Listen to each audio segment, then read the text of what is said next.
सोनम सोनाली कड़कती धूप में सर पे मटका लिए पानी का घर की ओर आ रहे थे और बहुत ही जल्दी जल्दी चल रहे थे क्योंकि धूप बहुत तेज था।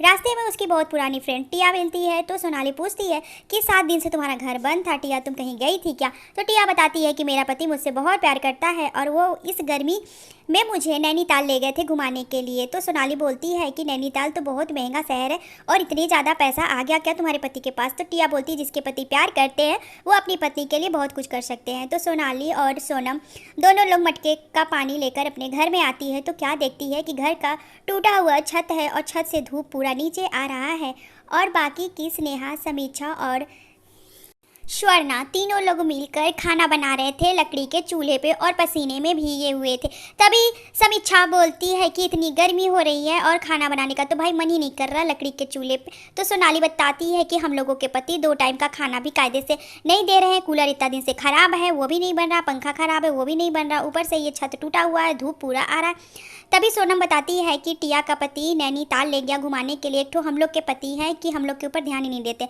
तभी दोपहर का खाना खाने सभी के पति आते हैं कारखाना से घर।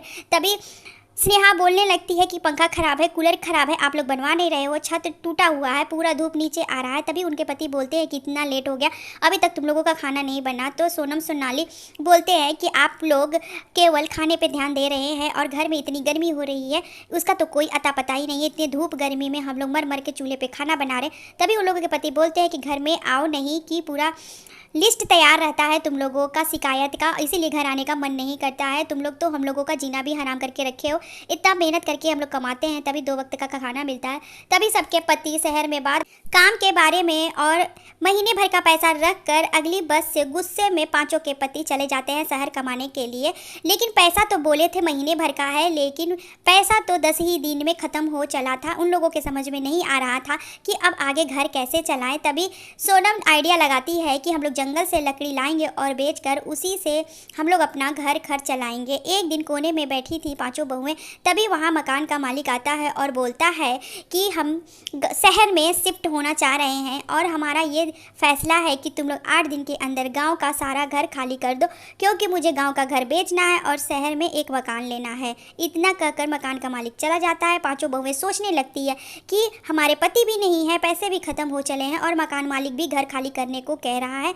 अब तो लगता है कि हम लोगों को तिरपाल बांधकर ही रहना पड़ेगा। सोनम सोनाली समीक्षा स्नेहा सारे लोग बहुत परेशान थे और खाना भी बनाना था क्योंकि भूखे पेट तो भाई दिमाग काम नहीं करता है। सोनम सोनाली जंगल जाते हैं लकड़ी लाने के लिए। जैसे ही लकड़ी काटने लगते मौसम ख़राब हो जाता है, बहुत ज़ोर से आंधी तूफान और बारिश होने लगती है।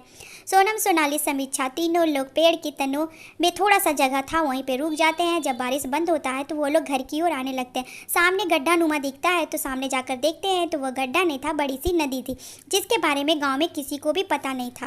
स्नेहा बोलती है कि ये नदी घने जंगल के बीच में है, इसीलिए गांव में किसी को नहीं पता है और हम लोग रास्ता भटक गए हैं और हम लोगों को ये इतनी बड़ी नदी मिल गई। इसी नदी के किनारे हम लोग झोपड़ी बनाकर रहेंगे।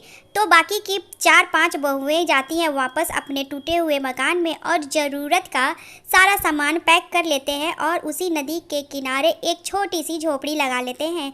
और 2 बहुएं लकड़ी का सामान बनाने में उस्ताद थी और वो 2-4 खिलौने बनाती है और बोलती है ये खिलौने तो हाथों हाथ भीग जाएगा। तभी सोनम सोनाली बोलते हैं कि तुम लोग पसीने में भीगे हुए हो, जाओ जाकर के नहा लो। हम सभी लोग नहा चुके हैं और ढेर सारा कपड़ा गंदा पड़ा था उसे हम लोग धो चुके हैं।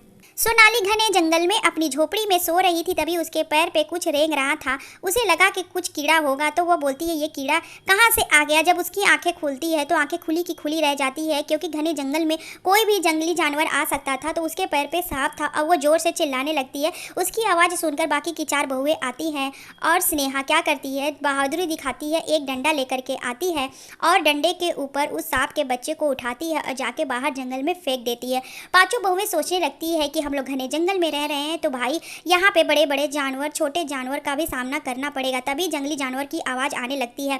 सभी लोग डर की रात बिताते हैं और दूसरे दिन अपने झोपड़ी के आगे आग जला लेते हैं। सोनम हर दिन की तरह बर्तन साफ कर रही थी नदी के किनारे। तभी वहाँ पे एक बड़ा सा चील आता है और उसे दौड़ाने लगता है। चील के डर से वो भागने लगती है। तभी उसके कंधे पे खरोच मार देता है जो सोनम को बहुत दर्द हो रहा था। तभी एक बहू दवा लगाती है तो थोड़ा राहत मिलता है। पांचों पति कमाकर शहर से आते हैं गांव में और घर देख देखते हैं तो खाली। तो पड़ोसन से पूछते हैं तो पड़ोसन बताती है कि वो मकान मालिक घर खाली करा दिया। तो पांचों बहू चले गए हैं जंगल में। पहले तो एक आध दिन पे आ जाते थे, अब तो आ ही नहीं रहे।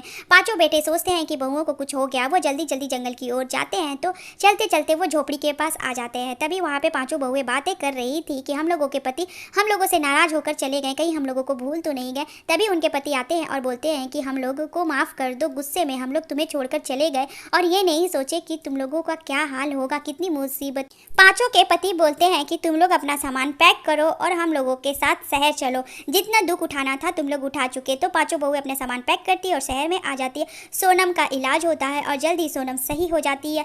धीरे धीरे सभी लोग एक किराए के मकान में खुशी खुशी रहने लगते हैं। सारा दिन उन लोगों के पति मेहनत करते हैं, तब 2-4 पैसे घर में आते हैं तो 2 वक्त का खाना मिलता है। ये देखकर बहुएं भी कुछ छोटा मोटा काम करती है और उन लोगों का ज़िंदगी संवर जाता है।